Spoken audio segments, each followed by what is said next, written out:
Break के बाद एक बार फिर से रुक करेंगे यूपी बुलेटिन की ओर, जिसमें बात होगी बलिया की, जहां सीएमओ कार्यालय पर एएनएम का जोरदार धरना प्रदर्शन देखा गया। साथ ही बात होगी बरेली की, जहां एक विशेष अभियान के तहत आम जन के खोए हुए 266 मोबाइल फोन बरामद किए गए। ऐसी तमाम खबरों पर विस्तार से करेंगे चर्चा। यूपी के बलिया में मातृ शिशु महिला कर्मचारी संघ उत्तर प्रदेश राज्य कर्मचारी संयुक्त परिषद से संबद्ध संगठनों ने सीएमओ कार्यालय पर 2 सूत्रीय मांगों को लेकर जोरदार धरना प्रदर्शन दिया है। एएनएम ने आरोप लगाया कि सरकार की स्थानांतरण नीति के जारी होने के पूर्व ही स्थानांतरण किया गया, जिसमें 23 स्थानांतरित महिला स्वास्थ्य कार्यकर्तियों का स्थानांतरण किया गया। इसमें लगभग 15 स्वास्थ्य कार्यकर्तियों का स्थानांतरण निरस्त किया गया। तो शेष महिला कार्यकर्तियों का स्थानांतरण क्यों नहीं निरस्त किया जा रहा है? इसके साथ ही महिलाओं का उत्पीड़न किया जा रहा है। आंदोलनकारियों ने चेतावनी दी है कि यदि हमारी मांगें पूरी नहीं की जाती हैं तो व्यापक आंदोलन किया जाएगा। इस विषय में प्रदर्शनकारी महिला पूनम भारती और किरण देवी का क्या कुछ कहना था, आइए आपको सुनवाते हैं। क्या नाम है आपका? पूनम भारती। कैसा धरना प्रदर्शन चल रहा है? ये धरना दो सूत्रों की मांग को चल रही है। कौन सी जगह है ये? ये हमारा कार्यालय जिला सीएमओ ऑफिस है। क्या मांग है आप लोग को? हम लोग की 2 मांगे हैं। पहली मांग है जो 23 हमारी एएनएम का ट्रांसफ़र हो गया है बिना सूचना का, बिना कारण का। दूसरी मांग है कार्य करते हुए भी इन लोगों को दंड दिया जाता है कि आपका 1 दिन का सैलरी काट दिया जाएगा, आपका सैलरी रोक दिया जाएगा और कई अन्य और भी चीज़ें हैं। जी हाँ, एक नाम और परिचय बता दें। मेरा नाम किरण देवी है, मैं सीआरपीएससी से हूँ। कहाँ पे तैनात है? सीआरपीएससी पे है। अभी क्या मामला है? आप लोग ट्रांसफ़र वाला मामला है सर। जैसे मान लीजिए कि हर साल ट्रांसफ़र नहीं ना होता है।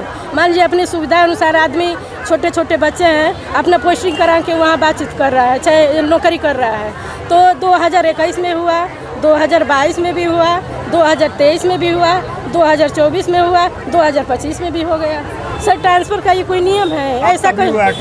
हाँ हुआ है सर, तो हाँ हुआ था। तो आप क्या चाहती हैं कि ट्रांसफर रुक जाए? हाँ, हम लोग चाहते हैं कि हम लोग की मांगे पूरी हो जाए। नाम वेद प्रकाश पांडे, अध्यक्ष राज्य कर्मचारी संयुक्त परिषद बलिया। अभी यहाँ पे कई संगठन यहाँ पे जुटा हुआ है, क्या ये पूरा प्रकरण है? देखिए, जो ये एएनएम संघ है, मातृ शिशु महिला कल्याण कर्मचारी संघ, वह राज्य कर्मचारी संयुक्त परिषद का सबल संबद्ध संगठन है और इनकी नाराजगी, इनकी मांगों को लेकर इनके द्वारा धरना दिया जा रहा है, जिसमें मुख्य मांग यह है कि इनको पैसे के लिए इनका आर्थिक दोहन किया जा रहा है। इनको कमाऊ गाय बना दी गई है, कामधेनु बना दिया गया है।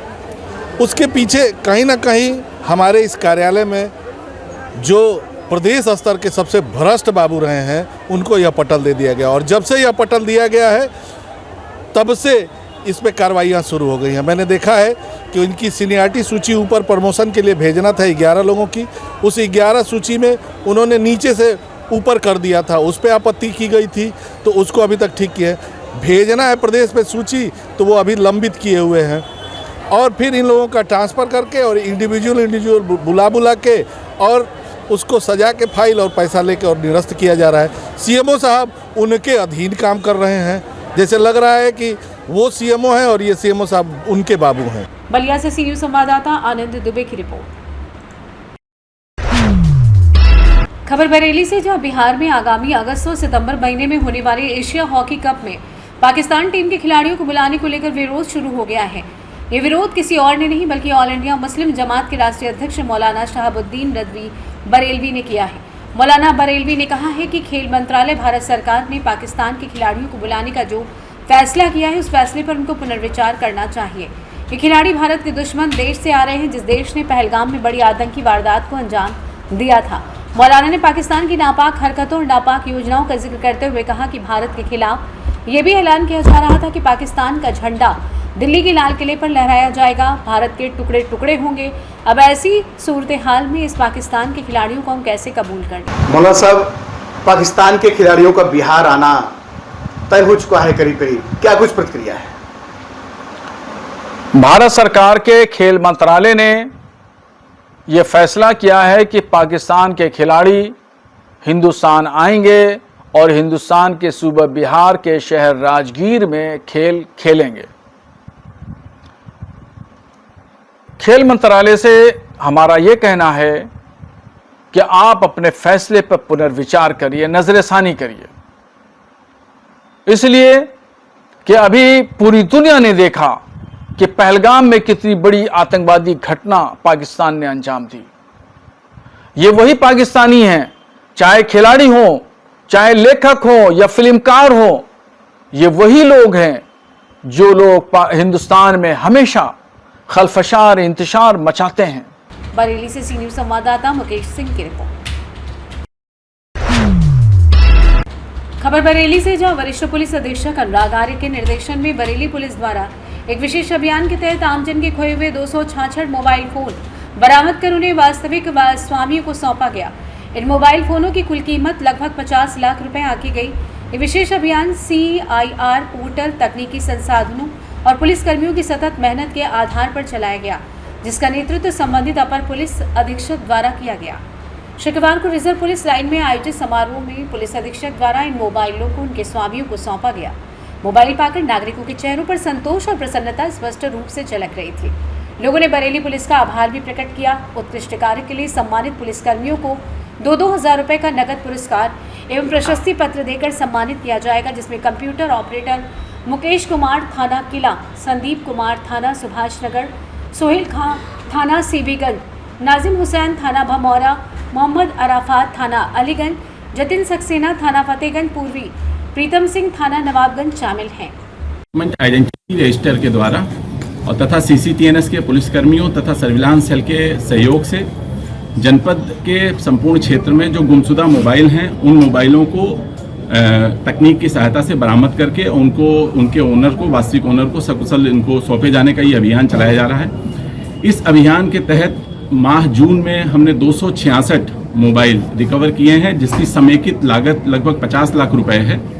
इन मोबाइल को आज उनके वास्तविक ओनर्स को आज सौंपा जाएगा यहाँ आपके सामने, और ये अभियान अनवरत चल रहा है। आपको बता दूं कि इस वर्ष अभी तक कुल 1271 मोबाइल पुलिस ने रिकवर किए हैं, उनके वास्तविक ओनर्स को सौंपे जा चुके हैं। ये अभियान आगे भी चलता रहेगा। इस अभियान में उल्लेखनीय भूमिका रही है सर्विलांस सेल की, जिन्होंने 30 मोबाइल तथा इज्जत नगर ने 17 मोबाइल, सीबीगंज ने 16 मोबाइल, नवाबगंज ने 16 मोबाइल तथा भमौरा, कोतवाली, बारादरी थानों ने 15-15 मोबाइल रिकवर किए हैं। आपको ये भी बता दूं, श्रीमान वरिष्ठ पुलिस अधीक्षक महोदय ने इस उल्लेखनीय योगदान के लिए कुल 7 पुलिसकर्मियों को, जो कि क्रमशः थाना किला, सुभाष नगर, सीबीगंज, भमौरा, अलीगंज, फतेहगंज पूर्वी और नवाबगंज से हैं, 2-2 हजार रुपए के नगद पुरस्कार धनराशि तथा एक प्रशस्ति पत्र भी प्रदत्त किया है। और ये अभियान इन प्रशस्ति पत्र और पुरस्कार के माध्यम से और ज़्यादा सफल आगे रहेगा, और जो 1271 मोबाइल अभी तक बरामद किए हैं, आगे और अधिक मोबाइल बरामद करके उनके वास्तविक जो ओनर्स हैं उनको सौंपा जाएगा। बरेली से सी न्यूज़ संवाददाता मुकेश सिंह की रिपोर्ट। फर्रुखाबाद में उत्तर प्रदेश जल निगम संघर्ष समिति के शुक्रवार को अधिशासी अभियंता निर्माण खंड जल निगम के नगरीय कार्यालय पर मुंह पर काली पट्टी और बाह में काली पट्टी बांधकर 7 सूत्रीय मांगों को लेकर मौन धरना शुरू किया गया। मुख्यमंत्री को संबोधित 7 सूत्रीय ज्ञापन उप जिला अधिकारी संजय सिंह को ज्ञापन सौंपा है। इस दौरान संघर्ष समिति के जूनियर इंजीनियर मेहताब अली ने बताया कि पिछले 6 माह के वेतन का अभी तक नहीं दिया गया। वेतन न मिलने से परिवार भुखमरी की कगार पर पहुंच गया है। उन्होंने कहा कि पेंशन धारकों को छठे वेतन आयोग की पेंशन धारकों को नहीं मिली और न ही किसी भी कर्मचारी को 7वें वेतन आयोग का लाभ मिलता दिखाई पड़ रहा है। उन्होंने कहा कि सरकार के अन्य विभागों में 7वें वेतन आयोग का कर्मचारियों को भुगतान तक मिल गया और 8वां वेतन आयोग की आस लगाए बैठे हुए हैं, लेकिन जल निगम कर्मचारियों को पिछले 6 माह का वेतन न मिलने से समस्याओं से जूझ रहे हैं, लेकिन उनकी ओर कोई ध्यान नहीं दे रहा है। उन्होंने कहा कि 17 से 19 जुलाई तक इन्हीं मांगों को लेकर लखनऊ मुख्यालय पर धरना प्रदर्शन किया जाएगा। इसकी रणनीति तैयार कर ली गई है। जी, मेहताब अली, जूनियर इंजीनियर, उत्तर प्रदेश जल निगम फर्रुखाबाद।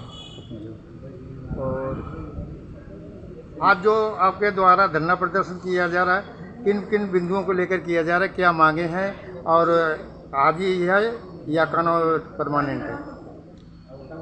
हमारा फ़िलहाल तो अभी स्टार्ट हुआ है 8 तारीख से पिछले 6 महीने से हम लोगों को वेतन नहीं मिल रहा है, पेंशन नहीं मिल रही है और डीए भी नहीं मिल रहा है, छठे वेतन का एरियर भी नहीं मिल रहा है, 7th पे कमीशन विभाग में अभी तक नहीं लगा है और टाइम से तनख्वाह नहीं मिल रही है।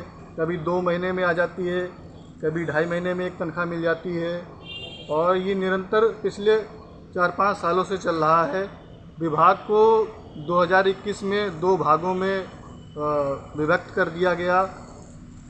उसमें उत्तर प्रदेश जल निगम नगरी और उत्तर प्रदेश जल निगम ग्रामीण बना दिए गए। जल निगम ग्रामीण को जल जीवन मिशन कार्यक्रम दे दिया गया, जो बड़ी एक स्कीम है। हम लोगों के पास नगर विकास के छोटे-छोटे काम हैं जो शहरी में होने हैं।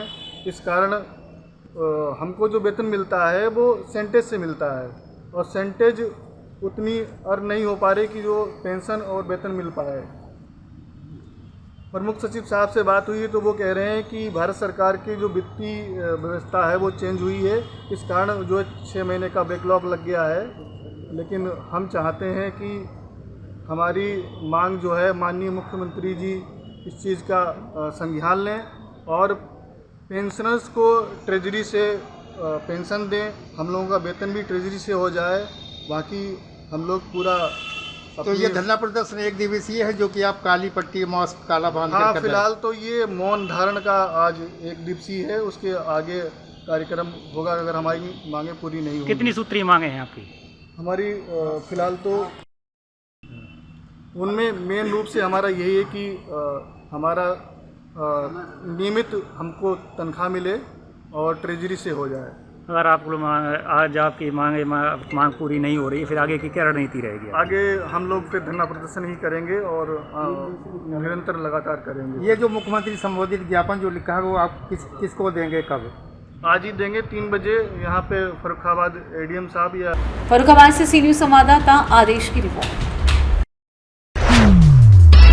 गाजियाबाद में थाना ट्रॉनिका सिटी पुलिस ने मोबाइल की दुकान से मोबाइल चोरी करने वाले 2 चोरों को गिरफ्तार कर लिया है। बीते 2 जुलाई को थाना ट्रॉनिका सिटी पर वादी आजाद द्वारा उसके मोबाइल की दुकान से ज्ञात चोरों द्वारा 5 मोबाइल चोरी होने को लेकर शिकायत दी गई थी, जिसके आधार पर पुलिस द्वारा मुकदमा दर्ज किया गया था और घटना के खुलासे के लिए पुलिस टीमों का गठन किया गया था, जिसको लेकर थाना ट्रॉनिका सिटी पुलिस ने सीसीटीवी फुटेज मैनुअल इनपुट के आधार पर चेकिंग के दौरान दीपक पासवान पुत्र राजकुमार और अरशद पुत्र मोहम्मद बैरिस्टर को गिरफ्तार किया है, जिनके कब्जे से पुलिस ने विभिन्न कंपनियों के 10 मोबाइल फोन बरामद किए हैं और साथ ही घटना में प्रयुक्त एक मोटरसाइकिल भी पुलिस ने बरामद कर ली है।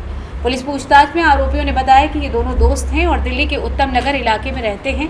दोनों नशे के आदी हैं और चोरी करने से पहले ये लोग जहां चोरी करनी होती थी वहां पहले रेकी किया करते थे और मौका मिलते ही चोरी की वारदात को अंजाम देते थे, जिन्हें पुलिस ने अब गिरफ्तार कर लिया है और पुलिस ने जल्द ही दोनों को जेल भेजने की बात कह रही है।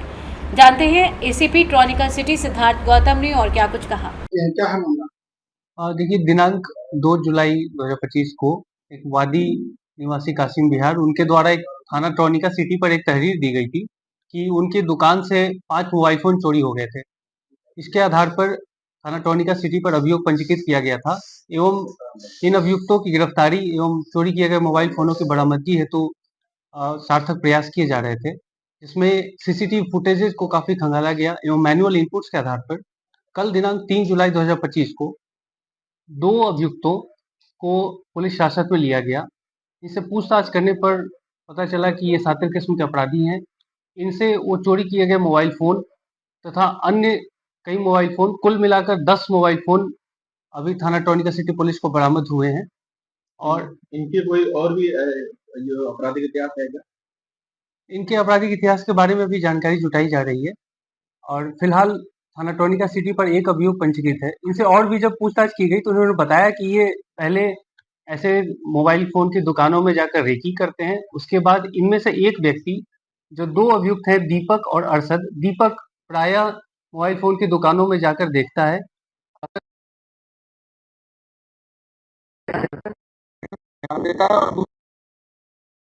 वो बाइक स्टार्ट करके कुछ दूरी पर खड़ा रहता है और जैसे ही ये चोरी करने में सफल होता है फिर ये दोनों उसको लेकर दिल्ली की तरफ फरार हो जाते हैं। इनके और भी साथी अभी कोई टीम में और बताया? इनके साथियों के बारे में और भी जानकारी जुटाई जा रही है सर बरामद किए गए मोबाइल की कीमत कितनी है और इनकी कीमत करीब 5 लाख रुपए है, करीब 5 लाख रुपए, क्योंकि इसमें भिन्न भिन्न प्रकार के भिन्न भिन्न अलग मॉडल्स के हैं। चोरी की घटनाओं को अंजाम देते आ रहे हैं। इसके बारे में अभी और भी हम जानकारी जुटा रहे हैं और इनके आपराधिक इतिहास विशेषकर जो दिल्ली क्षेत्र के हैं उनके, चूंकि ये रहने वाले भी दिल्ली क्षेत्र के ही हैं, तो उनके बारे में भी हम जानकारी जुटाते हैं। गाजियाबाद से सी न्यूज संवाददाता राजेंद्र चौधरी की रिपोर्ट।